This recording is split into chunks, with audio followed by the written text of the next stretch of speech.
Welcome back to the Strength and Speed Podcast. I'm your host, Strength and Speed owner and Conquer the Gauntlet Pro, Evan Preparis. I've got a guest and a co-host on the line with me. We're going to introduce them first, and then we're going to get to this episode's sponsor. So my co-host, I got Kelly Williams back on the show. Kelly, welcome back. Hi, Evan. Thanks for having me back. And Kelly's good to have on the show because we're going to be talking about HYROX, which she's done 2 of the events and did the virtual one. Is that correct? That's correct. Since the last time we've had you on, give us a quick rundown of what you've been up to. And for those of you who don't know, Kelly's been an elite competitor at World's Toughest Mudder, finished, I can't remember how many miles 2 years ago, even with a broken foot, and some other pretty impressive stuff. We've had her on the podcast, I believe, twice before. Yeah. I'm not sure the last time I was on the podcast, but yeah, this past, I guess, fall of 2019, I did a few different Spartan races. A beast, I believe, in Attica or Chicago. And I typically run age group in those now, and finished first in that. I did World's Toughest Mudder again this year, and I got 5 more miles than I did the year that it was freezing cold. So that was a great experience once again. I think this year I finished in about the same spot, 11th or 12th female overall.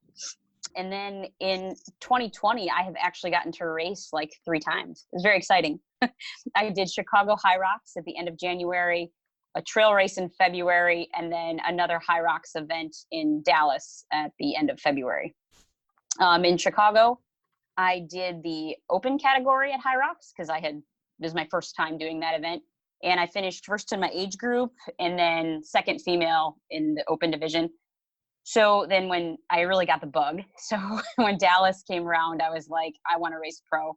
So I went to the women's pro category and I finished 11th in Dallas and then first in my age group there.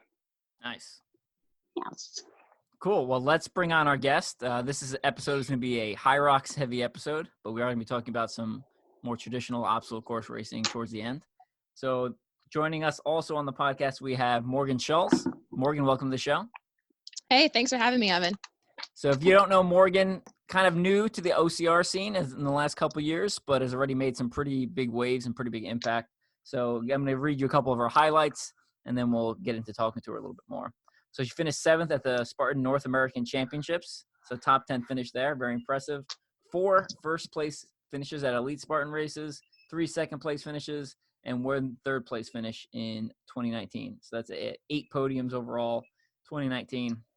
Very good year in Spartan alone. And then 2 more first-place finishes at Tougher Mudder races in 2019. She also finished 2nd place in HYROX New York City, 4th place HYROX Chicago, and 1st place at HYROX Dallas in the doubles competition. So Morgan, yeah, welcome. Yeah, thanks for having me, Evan. Like you said, talking about HYROX, that's my thing lately. I figured I kind of transition a little bit more towards that side of OCR.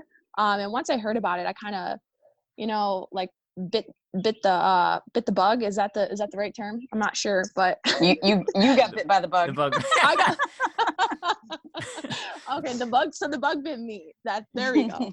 Yeah, and I just kind of started. 2019 was my first year, kind of competitively doing OCR. Your results are insane already, right? Like, Yes. I mean, first year, Yes. I just finished 7th in North America. It's not a big deal. It's not a big deal. That's awesome.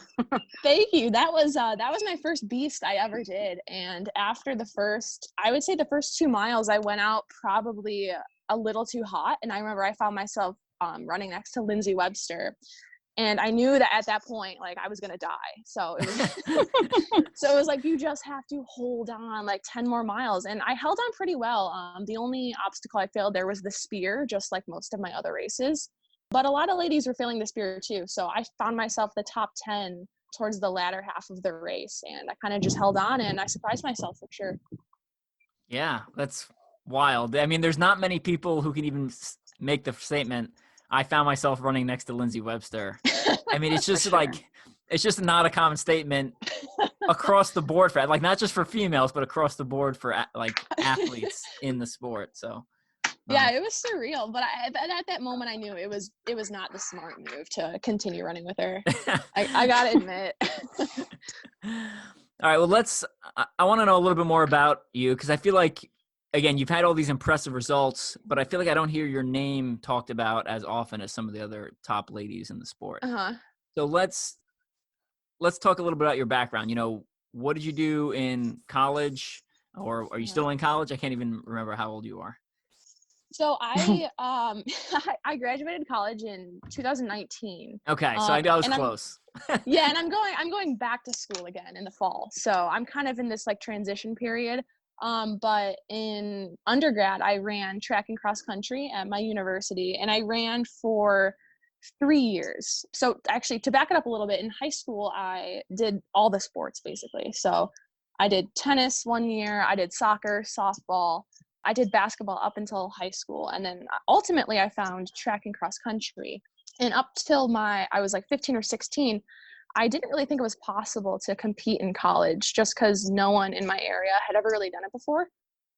So after I started doing track and cross country, I kind of wanted to start specializing just because I wanted to get really good at one sport. So that sport happened to be track and field. So my sophomore year was the first time I did track, and I just remember I was a sprinter to start, and we didn't really have a lot of sprinters, and my coach wanted to win a lot of points at like these conference and county meets. So he put me in the 100, the 200, and probably like the 4x1, 4x2. And I remember I found success really early on. My first year, I made it to state in the 200 meters and the 4x2. And then I kind of just progressively got better year after year. And then by the time I hit my junior year in high school, I won state in the 800 meters indoor. And I was second place in the 300 meter hurdles outdoor. So it was kind of an odd combination. And I feel like going into college, a lot of college coaches saw my unique skill set as an asset, because I kind of was able to perform pretty well in the middle distance events as well as the shorter distance events. So after I started specializing in running in high school, I got recruited to go and run at college. And it was a very surreal and humbling experience to get like letters in the mail from colleges who wanted you to come and join their program. So I ultimately chose a school in my home state. I'm from Illinois, and I went to the University of Illinois, and I ran 3 years there. I was mainly a middle distance runner. I dabbled in cross country when we didn't have enough girls to compete in some of the bigger races. My third year, I suffered through a lot of injuries, like in end of high school, early college. Junior year, I got my worst injury, and that was a fracture in my sacrum.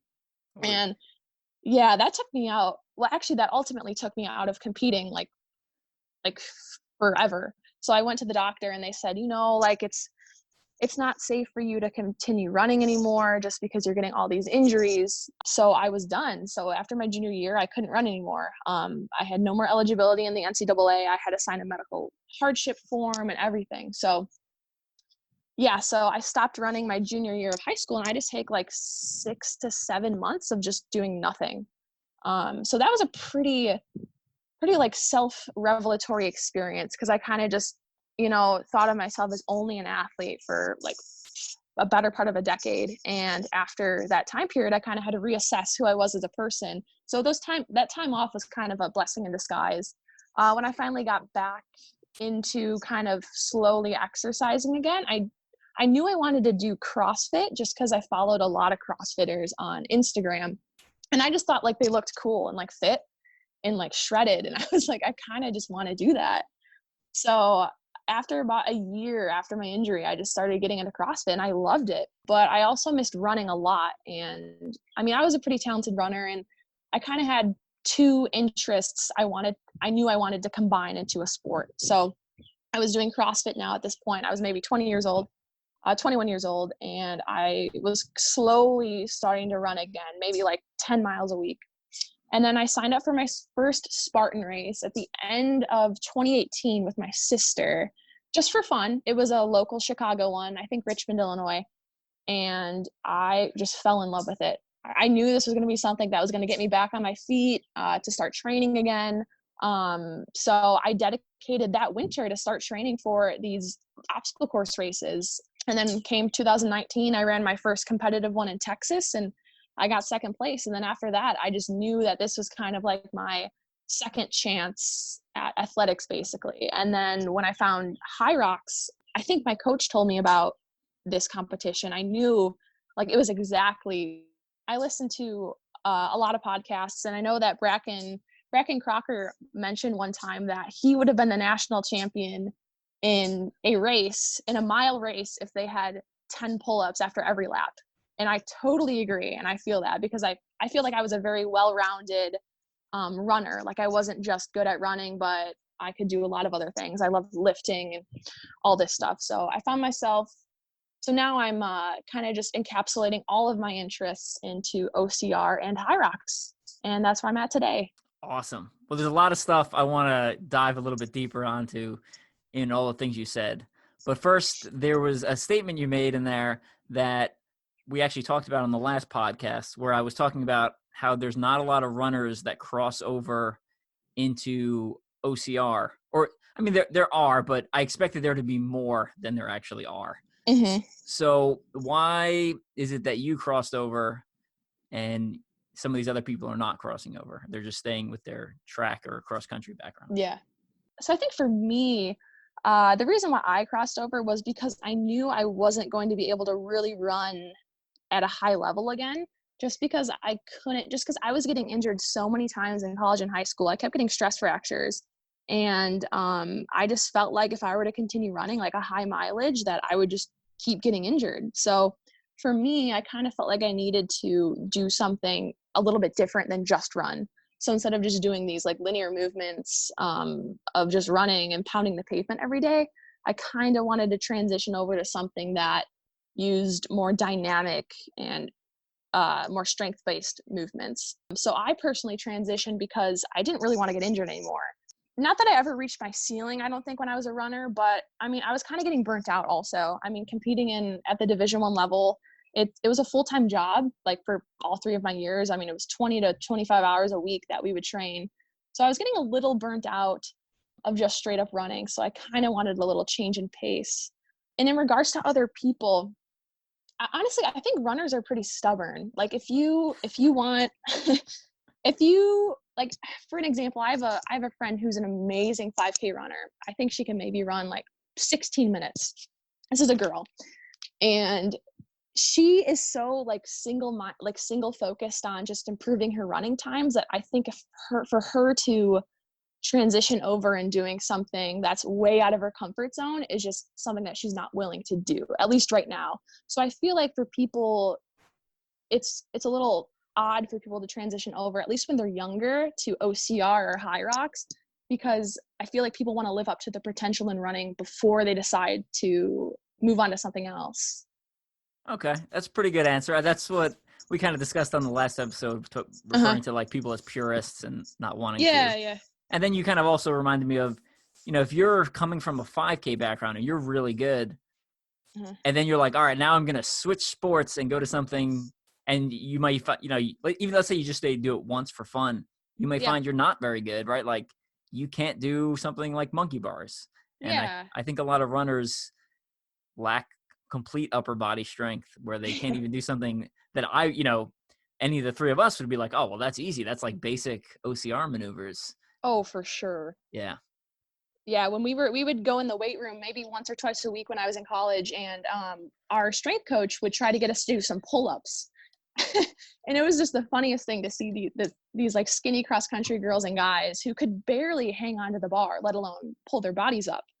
So I feel like something like monkey bars, any sort of hanging, bucket carries, sandbag carries, it's just things that I feel like they're not really well suited to, especially if you're just a pure runner. And then I think some of the top OCR people, because they're used to running with runners, or, maybe they come from a ninja background, they're used to training with ninjas and their obstacle proficiency, sometimes talk themselves down. They're like, oh, well, I'm not that fast because I know insert name runs a 5K that's 2 minutes faster than me. Of course, he can't do a pull-up. So like I think that makes HYROX or OCR unique is the fact that we're fairly well-rounded and can combine a whole bunch of disciplines into a single sport and still do pretty well at all of them. So. Yeah, absolutely. And that's what kind of drew me into the sport of OCR, is because I kind of prided myself on being a well-rounded athlete my whole like athletic career. So I just feel like this is the best sport that kind of like captured athleticism in general.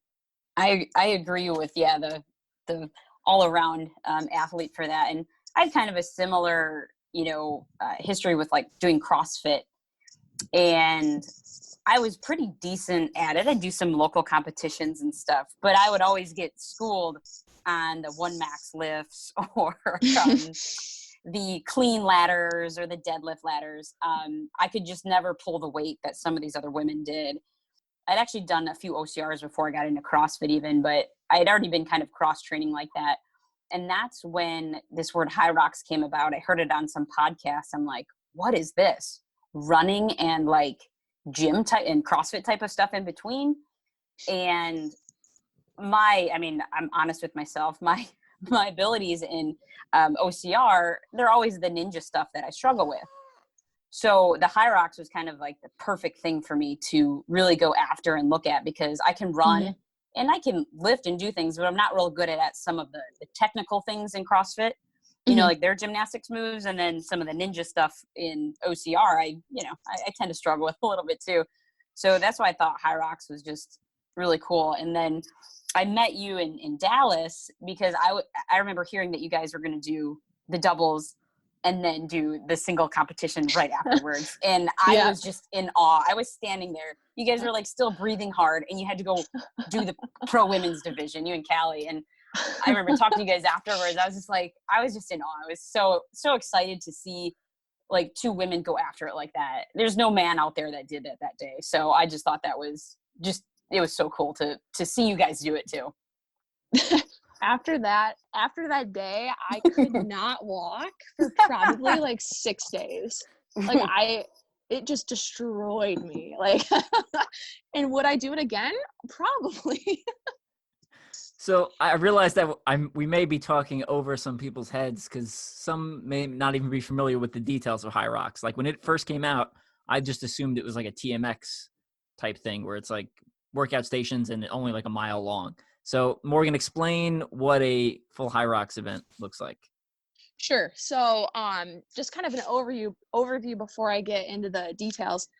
It's basically a competition that combines functional fitness stations and endurance. And it looks like it has 8 1,000 meter running portions. And in between each 1K run, there's a functional fitness station.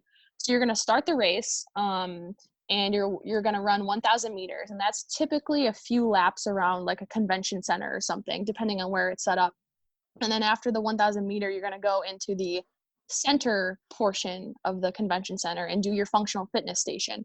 So the first one is going to be a 1,000 meter row, and then you're going to go back out and run again, and then you're going to come back in and do a sled push, and then I think it's the sled pull, and then burpee broad jumps. Burpee broad jumps, the worst. Burpee broad jumps. And then I know there's farmer's carries. Is that the next one? It's after the burpee broad jumps is the rowing. The skier gives the first 1,000 meters. Yeah. Okay, and then so it's that's that. Yeah. And then it's the so farmer carries, sandbag lunges, and the big kahuna, the 100 wall balls. Oh, the 100 wall balls. Yeah. By the time I get to the 100 wall balls, I can only do sets of 5 or 10. But you see the finish line, right? Like, so right when you drop your wall ball after your 100th, you just jog and try to cross the finish line. And I remember when I did the doubles with Callie in Dallas, we were like right on the world record pace, like with our last like 20 or so wall balls.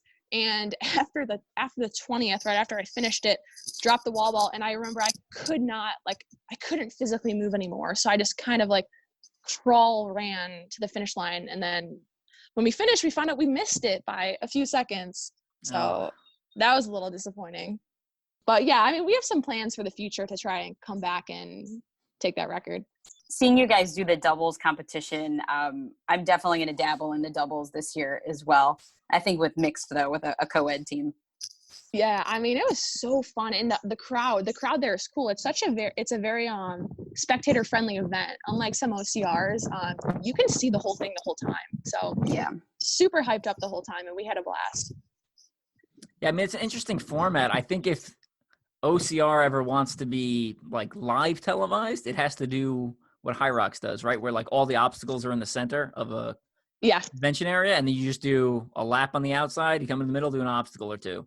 Mm-hmm. Lap on the, Yep. you know, and that gets you basically up to almost 10K with, I mean, you can, however many obstacles you can cram into the middle there. So interesting concept. Yeah, absolutely.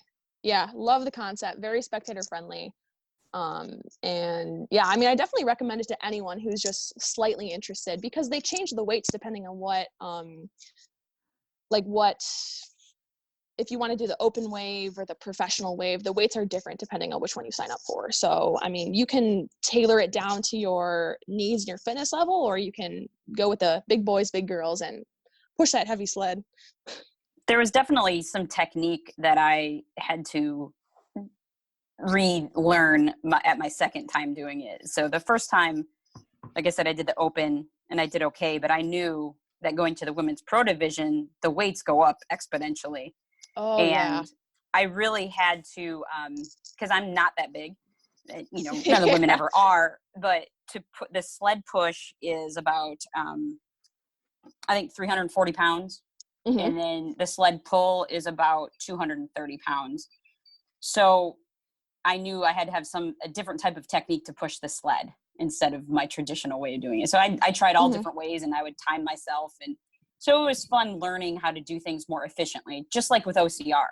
You know, you can do monkey bars and the rigs more efficient than, you know, certain different ways. So it was fun learning that as well. And then you can replicate the stuff at home and time yourself and see how you do with that as well. Yeah, and that's the thing that I really like about HYROX is you can specifically train for it. Like, you know exactly what you're going to be getting into when you go to a race. If you're doing something like an OCR, usually you don't know exactly what's going to be there. You can kind of prepare, and if you know like the obstacles and how long you're going to be running, you can train that way. But that's what I really like about HYROX. Like, you can compare your time from a year ago to today and see how much you've improved. Right. And it's all indoors. So essentially environment controlled conditions, everything's standardized. So like if an OCR type event was going to go to the Olympics, I think this would be it. Right. Or I mean, you could even call this, I would consider this more like endurance CrossFit or endurance functional fitness, whatever. It's like CrossFit's a brand name. Right. But yeah. Consider it more endurance functional fitness than I would consider it like obstacle course racing. Even though some of the obstacles or events you do are obstacle-ish.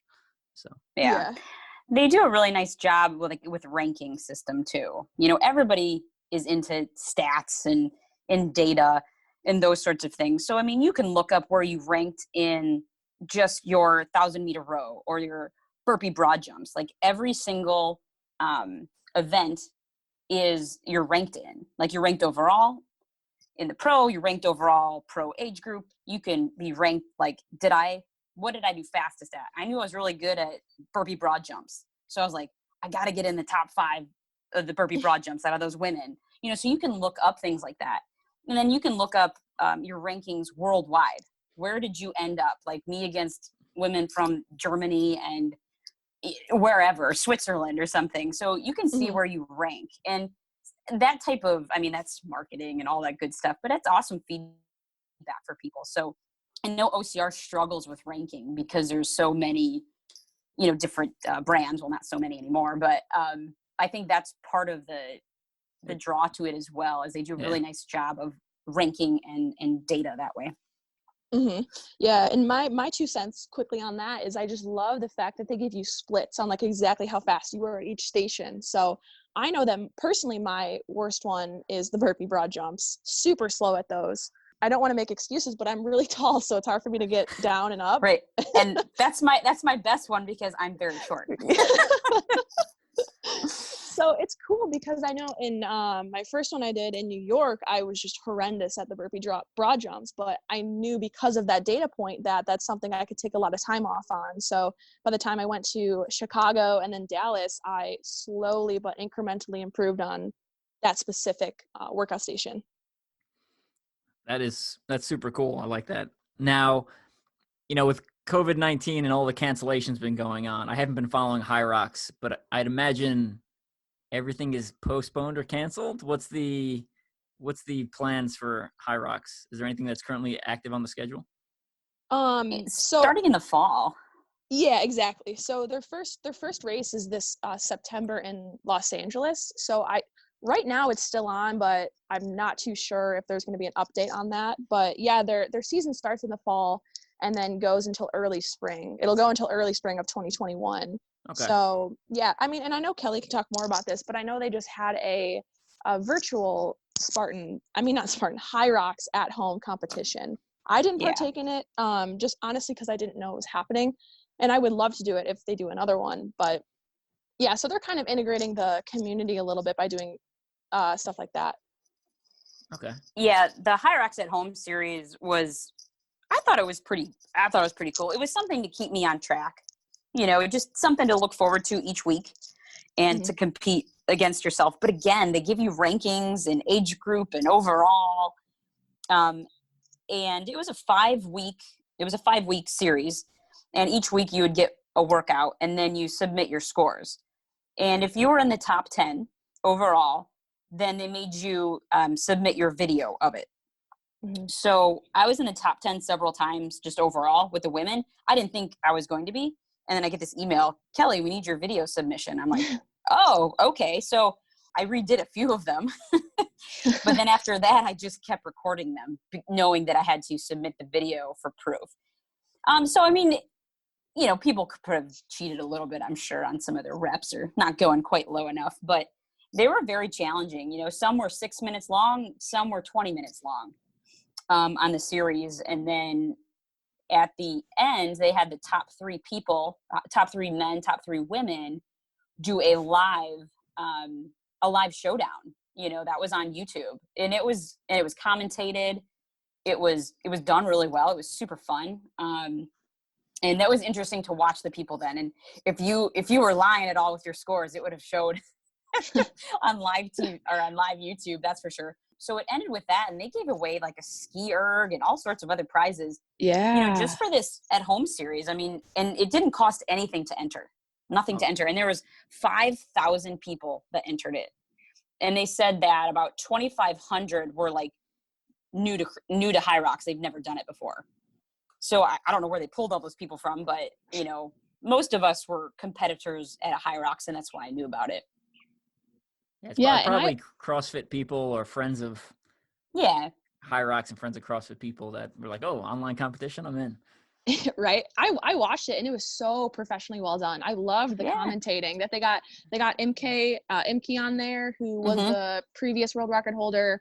The owner Mo was on there. They were all commentating, and it was just very professionally set up and done really well. And I know if they have another one, which I'm pretty sure they're going to be doing in a few weeks here, that I'm going to definitely sign up because I really want to try and win that ski erg.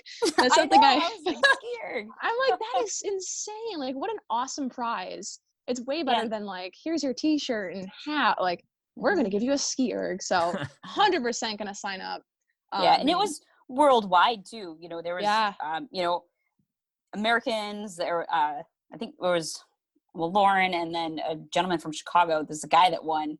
But there was, people from Germany, and then I forget where the other gentleman was from, but, there's a few the language things. They spoke in English on there.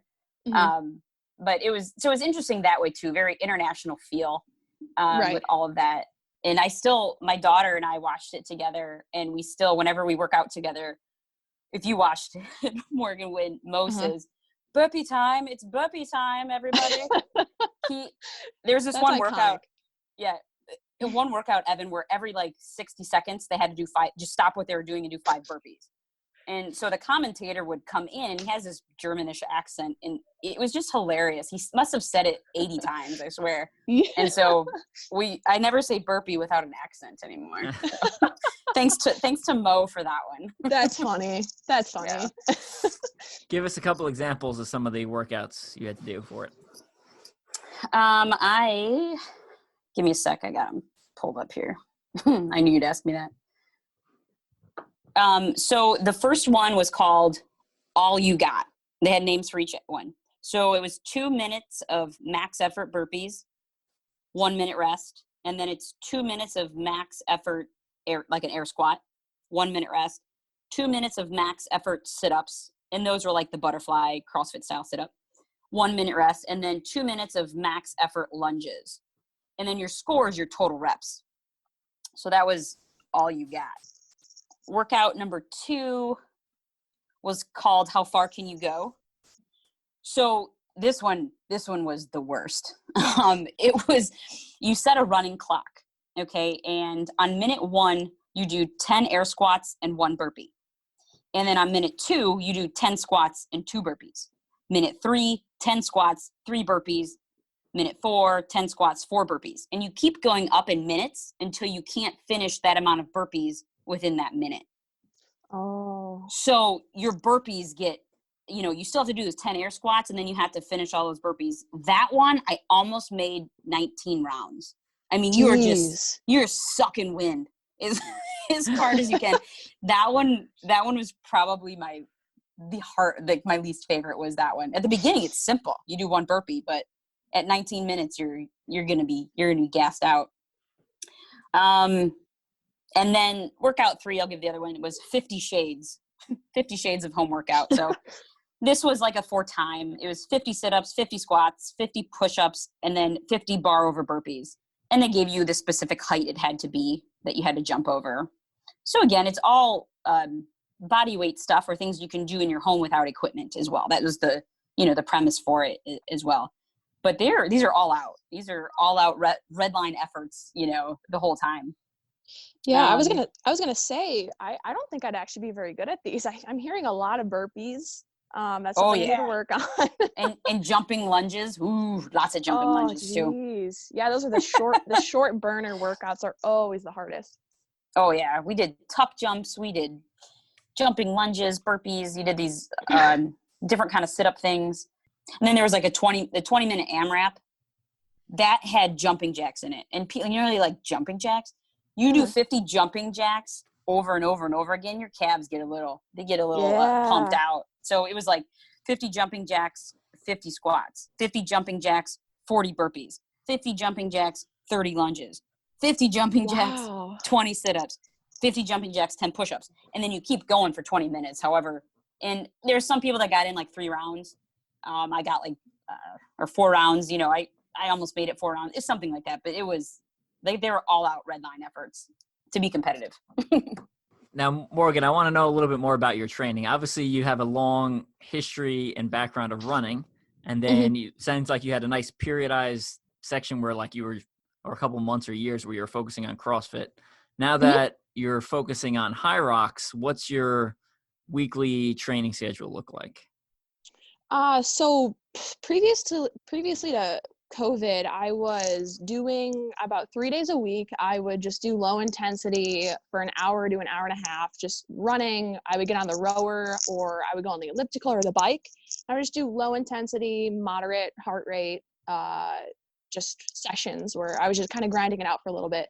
About 1 to 2 days a week, I would do HYROX specific workouts. So these would include intervals, kind of AMRAP sessions. So maybe like a 30-minute AMRAP where I'm doing 20 wall balls, 20 weighted lunges, and like 20 deadlifts.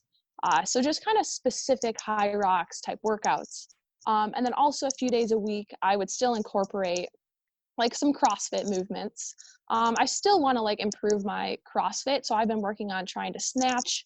That's a movement I literally just could never figure out. I think my shoulder mobility is just horrendous. So I'm still incorporating a bunch of CrossFit and heavy lifting, but I try to minimize my amount of miles I'm running each week just because I know that's something that kind of hurt me in the past. Increasing my mileage is something that's not really good for me personally. So I do stick to a lot of cross training. And during this COVID period, I've been kind of increasing my volume on the cross training machines specifically. I got a rower, which has been awesome to the home gym collection. And I've been putting in a solid amount of volume in that specifically. And it's also HYROX specific because there's a 1,000 meter row in the HYROX competitions. So I've been doing a lot of body weight workouts just because I don't really have any weights at home. But I bought myself a pull-up bar. I have a wall ball, and I've been kind of just doing like increasing my volume, like I said, but kind of just throwing in spurts of like shorter, high intensity exercises when I can with the equipment I have available right now. All right. Now, Morgan, you've had great success in OCR as judged by your 2019 season. And then on top of that, you've had a lot of success in HYROX.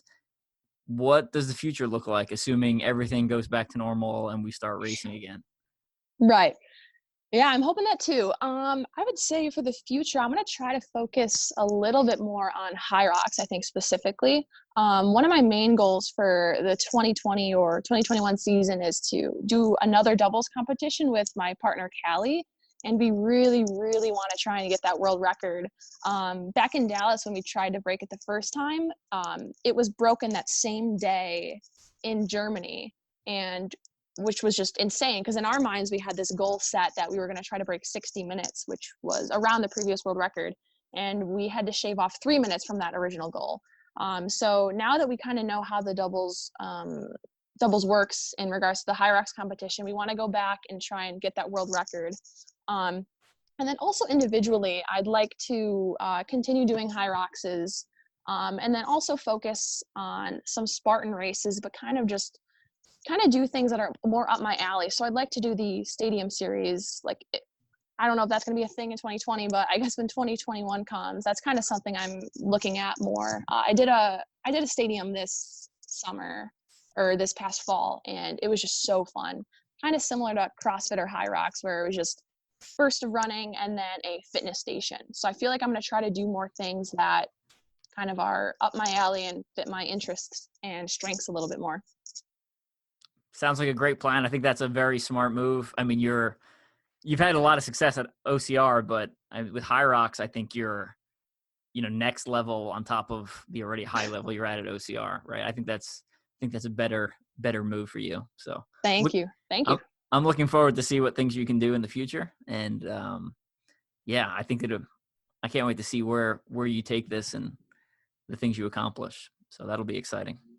Yeah, and I think a cool thing about HYROX is it's so brand new, at least the United States. So I just see them growing and flourishing, and I'm hoping to be there as it grows, as it continues to grow as a company. Yeah, it's a good plan. Gearing towards more HYROX events, as whatever seasons open up, for sure too. I just really, really enjoyed it, and it was definitely it was in my wheelhouse. I know I've done all sorts of things, from world's toughest mudder to, shorter courses and stadiums and stuff. But it kind of lit a fire again. I am an OG, I guess. My first OCR was in 2011. So I've been doing it for a while. And, sometimes you just need to change up things a little bit. And it's still fiercely competitive. And I can still compete in it at my wonderfully young age. So I was happy to see it out there. So I'm definitely gonna do more HYROX. Gotcha. Morgan, we can get into this or we can not talk about it. I know we've talked about it previously in text message, and you mentioned a bunch of the injuries you had in the past. Did you want to talk more about where that stemmed from and kind of how you overcame that? Yeah, let's do it. I feel like a lot of people would benefit from hearing from some things I feel like I went through. Okay. So yeah, just take it away. And sure thing.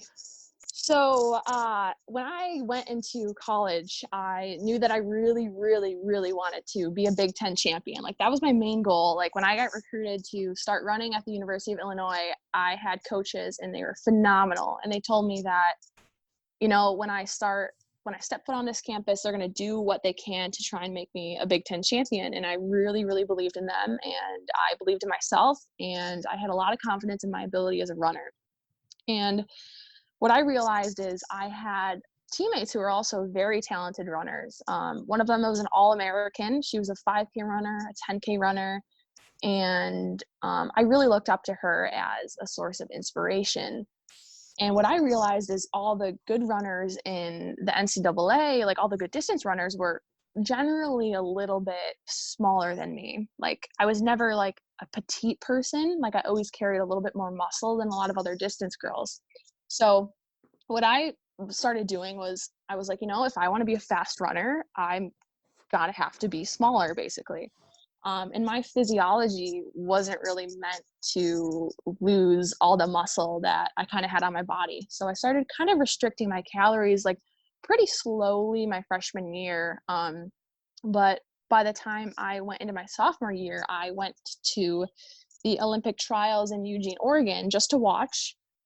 And I realized like, okay, I want to be like as competitive as possible. And I feel like to do that, I need to be thin. So what I started kind of doing was like having these bouts of in periods of time where I would just not eat a lot, and I would just over exercise just because I wanted to be fast. And for me, I would correlate being fast with just being smaller. So by the time I stepped foot on campus for my sophomore year, I was probably the smallest I'd ever been, but I was also like running extremely fast. I remember one particular workout that sticks out in my mind was I did a 5-mile. It was supposed to be a tempo, but it ended up being kind of a race. It was a 5-mile race, and I hit 6 minutes per mile for all those 5 miles. And that was just crazy for me. Like I was never really a big long distance runner, but I was like, you know what? Maybe I should just continue this eating pattern, and I'm doing really good in running.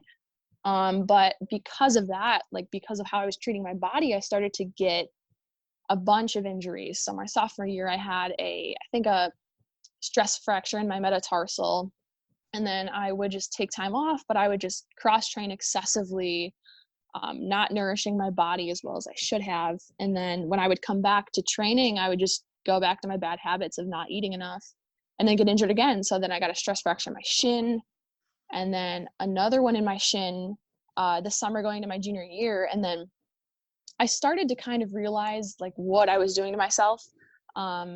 I talked to a lot of people, sports psychologists, I talked to dietitians, and I was never transparent about what I was doing to myself to any of them. But I knew at the back of my head that what I was doing was I just wasn't eating enough.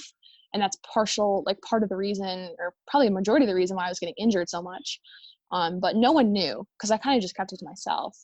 Because I was never underweight though. Like I was still in normal weight during this time. It was just I'm tall, and I'm like not meant to be like extremely like skinny basically. So I was still in a normal weight range, so no one like had any red flags go up for that. So after my junior year, I started to realize that if I wanted to have longevity in the sport, I need to not be injured anymore. So I started to. It was a long process. I'm talking like this. It was like overnight, but it was a long process of me starting to get more comfortable with eating a little bit more.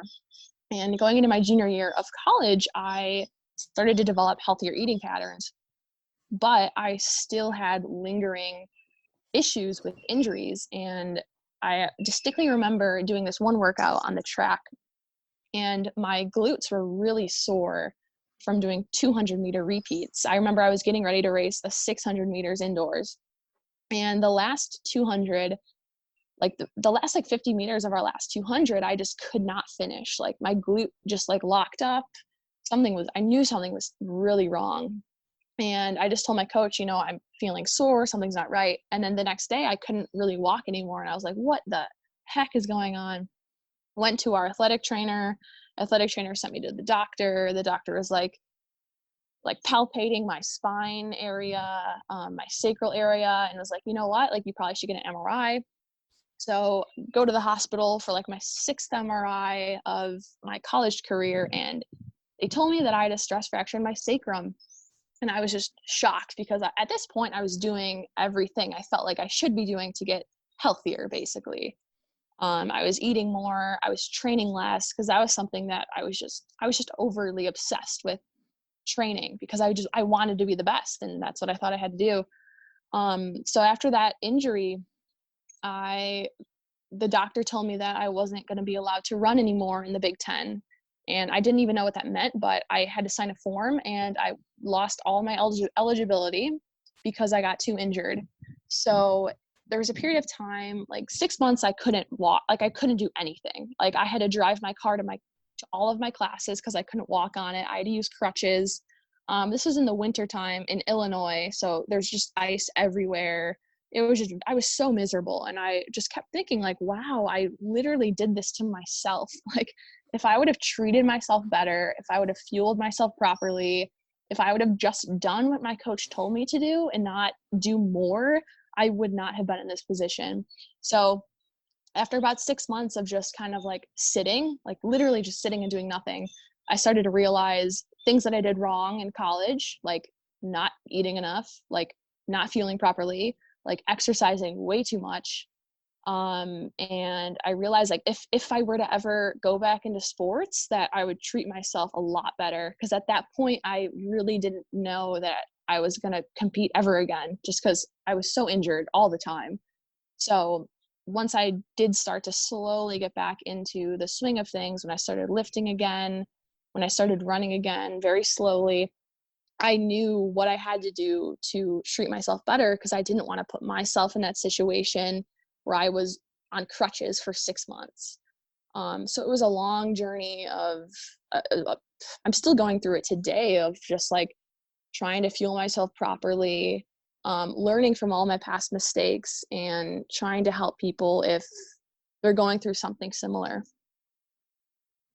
Gotcha. Well, thanks for sharing. That's hopefully that can help some people. And I can see, from an athlete's perspective, I can see where you're coming from. Whereas like, all right, if I weigh X and I'm a couple pounds lighter, I'm going to be faster. And that's true. And then there's a tipping point where now you're getting injured, and, you can't recover because you're not having the necessary nutrients for your muscles, or, in this case, your bones to recover properly from all the stress. And then it basically starts spiraling out of control. But at this point, you've already gone past the performance benefits at that point. So right. Yeah, I mean, you said it, you nailed it. Like, I knew that if I wanted to be a little bit faster, I just had to lose a little bit of weight. But that kind of just spiraled down into, oh, let's lose as much weight as I can and see how fast as I can get. Because I saw all these girls running in the Big Ten or in the NCAA, and they were just good, but they were thin. So that's like what I thought. Like, if I want to be fast, I just got to lose weight. And it did work, but it was just a very, very temporary benefit that did not work in the long run. Yeah. And I mean, it's come up twice it would come up in the obstacle course racing world once in a pretty big way in the last year or two. And then also in the running world with Mary Kane accusing Alberto Salazar and his whole crew at the Nike Oregon project of basically being like, essentially calling her too fat, even though she's like stick thin, and was setting like world records in high school, or maybe not world records, but she was breaking significant records in high school. Yeah, And then she went when she switched over the Nike project, she basically fell off the face of the earth for a couple of years. Which was pretty wild for those of you who follow running. Yeah, that just goes to show also that you need to really have a good support system to like help you get through things, whether it be like getting your nutrition back on track, or mental health, or just any sort of issue. It's so important to have a group of people that are there for you and willing to support you through like whatever struggles that you're going through. I just appreciate you sharing that story, because I think some people still are a little uninformed about the fueling properly and things like that. And it's not always women that it happens to, but it seems to be a theme that way. And a lot of times people get stuffed into certain categories of, eating disorders and things like that. And, like you said, you weren't super transparent with people. And that's the hardest thing to do, is to be able to just be honest with yourself and then honest with other people without having the fear of repercussions. So I think, someone might be afraid, maybe going through that, but they may be afraid, but even that little knowledge that you just said, maybe they can help get themselves out of that bad path. And, when there's a sacral fracture, that means it's been going on for a long time, and those sorts of things. I work in sports medicine, and so whenever you hear those things, that it's a significant injury, and like you said, it stopped you in your tracks. So I really just appreciate you sharing that, because I think it can help a lot of people, whether it's women or men, hear those sorts of stories and then know that you can achieve what you want by not going over the deep end with weight and things like that. Absolutely. Yeah. At that point when I got injured my last time, I just needed to be like blunt and honest with myself. Like, what was I doing wrong? Like, I knew I was doing things wrong, but at that point, like, my running career was taken away from me because of things I did to myself. So it was just a matter of being honest and then starting to open up to people just to try and get help and move on from just what was happening. And if any of you want to hear it from a male perspective, we actually had Matt Hansen on the podcast, who's muscular and, world's toughest motor competitor and, top 5, I think multiple times. And he's gone through an eating disorder also. So if you want to hear it from the male perspective, you can go back and listen to the Matt Hansen episode. And you look at him, he's not someone who you'd be like, oh yeah, he definitely has an eating disorder. You're like, you do? Like, what? That's not like, it completely doesn't look like it at all. So, or, at least now he's obviously doing a lot better now than it was a couple years ago before. So, all right, I think we're going to start wrapping things up and kind of end it on a little bit of a lighter note. But again, thank you for sharing that with us. So we have 3 people. Let's tell one thing people would be surprised to know about you. So Morgan, you can go first, and then we'll go Kelly, and then I'll go again. Okay. So one thing that people would probably be surprised is my dream job. Like, if I were to have any sort of career, regardless of how much money I can make, is to be the owner and operator of my own haunted house. Amazing. So good. Oh, that's a good one. Like, my favorite movie is Halloween. I'm a huge horror fan. I love scaring people, and I love being scared myself. So that's good. something I feel like no one would have any idea just by looking at me that's my dream job. So no, I would not have guessed that. I know. When you say horror fan, do you still follow like all the horror movies now, or are you like, 80s, 90s, early 2000s type stuff? Yeah, 80s, 90s, early 2000s. I mean, when there's a new horror movie out, I'll see it for sure. But Okay. I mean, back in like I think Halloween was made in the 79. I'm pretty sure. 79 sounds right. Yeah, the original Halloween is my favorite movie Jamie Lee ever. Curtis, Out of any genre. And I just grew up watching it. My dad and I watched it every single year when I was from like 8 or 9 on. So I think that kind of just sparked my interest in horror, and I'm just the biggest horror fan. But yeah, definitely like older. Yeah, 80s, 90s. Gotcha. All right. I got it. I'm all excited about mine now because I got one. All right, Kelly, you can go next. I was just going to say, should I think of like what my dream job should be or go with my original thought? I'll do both.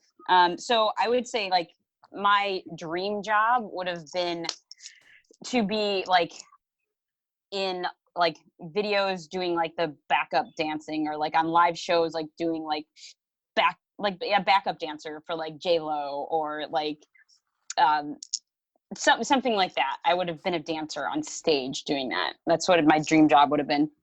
Are you a dancer? I was in the past, yes. A long time ago. Cool. Yeah. Cool. But what I was going to say is something people might not know about me. And I found out that there's a name for this. So sometimes people have like little like pet peeves or things they don't like that other people do. And I'm a pretty laid back person. I just am. I'm very accepting. But I get like a twitch when people whistle. So I don't like the sound of whistling. I don't know why, but I just don't like it. And it's called misophonia. That's like when you get angry when you hear a certain noise, or like people don't like the sound of like a bag of rustling chips or something. But yeah, whistling, I don't do well with whistling. So if anybody sees me in a race and starts whistling next to me, You'll start twitching. Yeah, don't do it. Interesting. All right. Well, for the whistling connection, I used to be able to whistle as a little boy, and now I can't anymore. So my wife likes to make fun of me. I'll hang out with you. Yeah, my wife likes to make fun of me because I can't whistle. Like I don't. It's just not. My mouth doesn't make that shape anymore. So, and for the Morgan one, I was growing up. I was obsessed with horror. Like after about 2000, I basically lose interest, which is why I asked the 80s, 90s question. Yeah. But like I was obsessed in elementary school and high school. And every year for it was about 5 years, me and my friend would turn our basement, my parents' basement and my parents' upstairs into a haunted house. And we'd have a Halloween party. and we'd bring over like 5 or 6 of our friends, and we'd run them through the haunted house. And it'd be like a little show. But yeah, I love Wow. 80s, 90s horror, like Friday the 13th, Nightmare on Elm Street, Yep. Halloween, Yep. Hellraiser, Yep. Psycho, like kind of my. Yeah. Oh, those are classics. Yeah, those are my go-tos. When people say, "What's your favorite movie?" It's any one of those. Love all those. Once Oh, we hit, see, Morgan, you would have liked. This sparked a memory. It was one of the back in the days when Dirt Runner was still around. They Mhm. did a zombie OCR race, and I got to be one of like the zombies that took the flags off of people. Oh, so I'm gonna cool. send you some pictures because I did myself up Yeah. pretty good. That was super fun. But yeah, that was out at Dirt Run. It was during the day, but it was like a 5K OCR with zombies chasing you, and you had football flags on. You had to pull them off. So yeah, you'd have loved that. Oh, I would have dropped everything I was doing and gone to that race wherever it was. Yeah, that was back in the day. Oh, awesome. so some more fun random horror stuff. I went to the Boy Scout camp where the original Friday the 13th was filmed. Oh my God. Yeah, Camp Nobi Bosco up in, I think it's New Jersey. It's been a hot minute since I've been there, but That's creepy. yeah, I've got a film canister of the lake water from there, which I haven't opened. Oh in, my God. I don't know, 20 years, 30 Wow. years. So it's in my closet. Wow, Evan, that's That is awesome. I have a model of the Hellraiser box, obviously. Oh. I dressed up as the Chatterer, the Cenobite from Hellraiser, for Halloween at school one year, and I did Candyman a different year, but Candyman from the book, not from the movie, who's like more like a pale white dude with bees on him and wearing plaid. Very odd type of outfit, but yeah. So that's why I was so excited when you mentioned the horror stuff. So. Yeah, that is awesome. Good stuff. All right, I think that about wraps it up. Oh, we were gonna do an episode brought to you by our sponsor, and I totally forgot because we got sidetracked so quick. So this episode is brought to you by VJ Shoes. So VJ Shoes, kind of, in my opinion, kind of burst onto the obstacle course racing scene in the last year with a lot of great products. I don't know how long they've actually been around, but I just picked up a pair of their VJ Shoes Extreme, and when I put them on and I was walking around my house, it like the soles felt like sticky, like almost like I was sticking to my floor as I was walking around.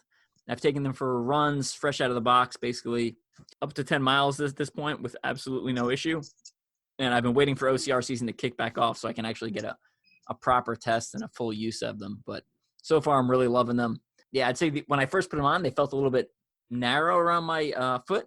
But again, after wearing them for a little bit, they loosened up, and now they feel as comfortable as any of my other running shoes. And I know, Morgan, you're a fan of VJ, so share some of your insights, please. Oh yeah, VJ is the only shoes I'll wear to run an OCR race, and they just came out with the new VJ X Speeds, which are like a lightweight racing flat.